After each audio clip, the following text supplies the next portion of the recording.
Hi Ben Carpenter here. I'm going to do a video series. So this is the first one in the video series, which is documenting the recovery post bicep tendon surgery.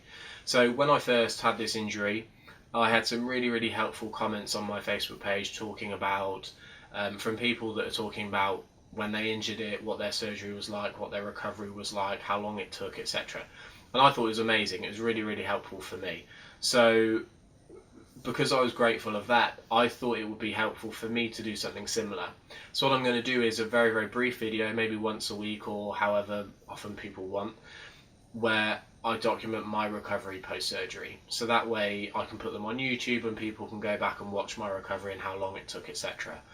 Also, I've had people who aren't injured who said they want to be able to follow my recovery because they find it interesting to see how a personal trainer and fitness model recovers following a kind of major injury in terms of muscle strength and muscle size, etc. So this video is going to be a tiny bit longer because I'll talk about the injury and the surgical procedure and stuff like that.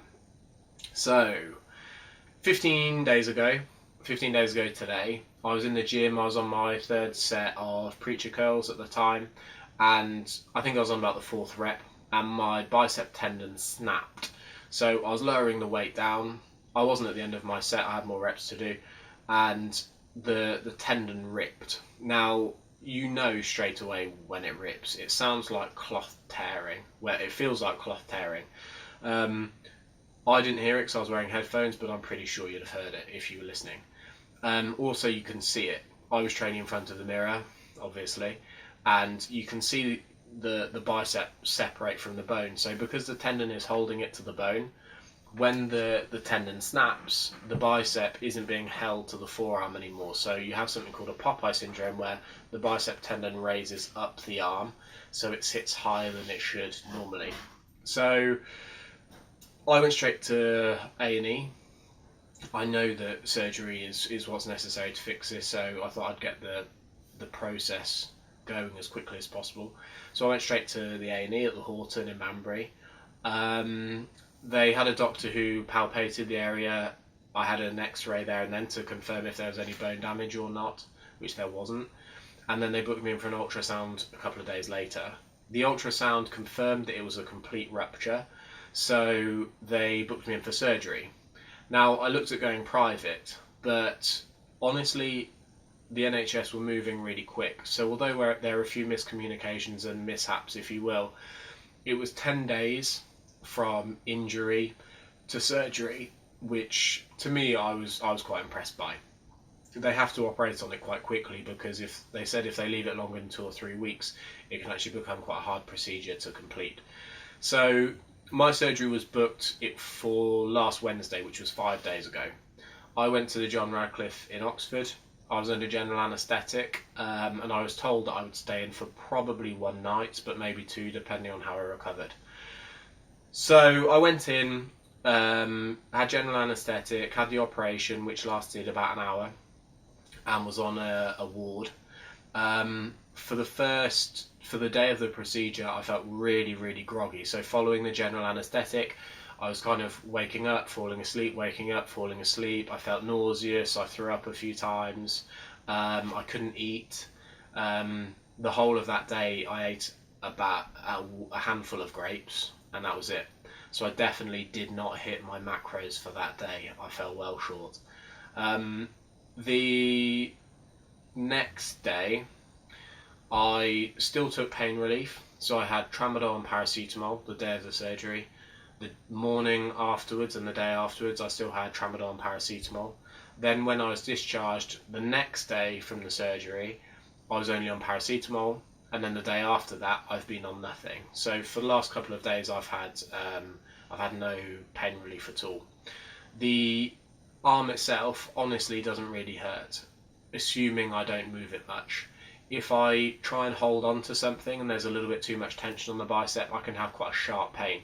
But if I keep it still, the pain is very minimal for me.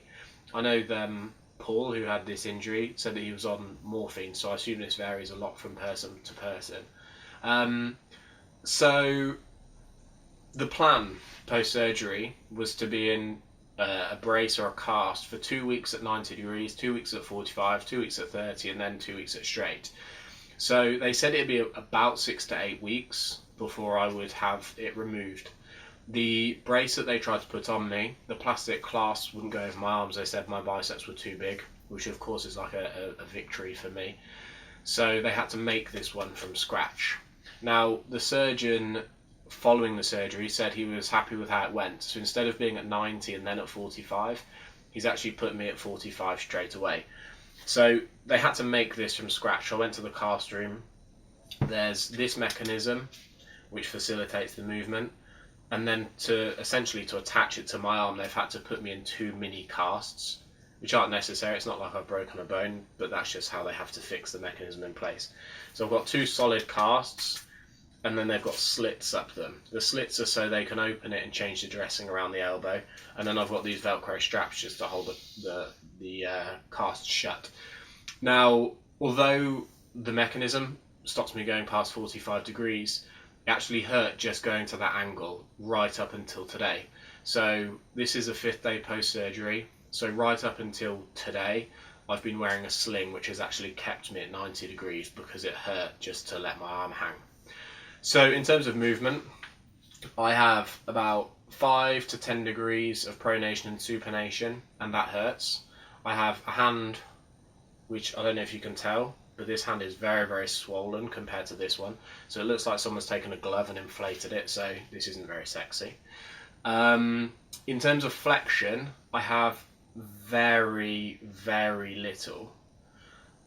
I can assist a decent amount, but in terms of unassisted flexion, I have almost nothing.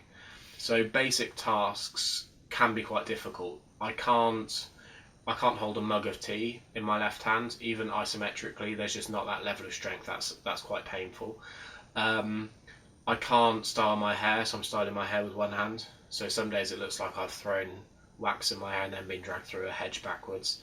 I can't really put trousers on with my left hand because I don't have the strength to pull the jeans up on one side, so I have to use my right arm.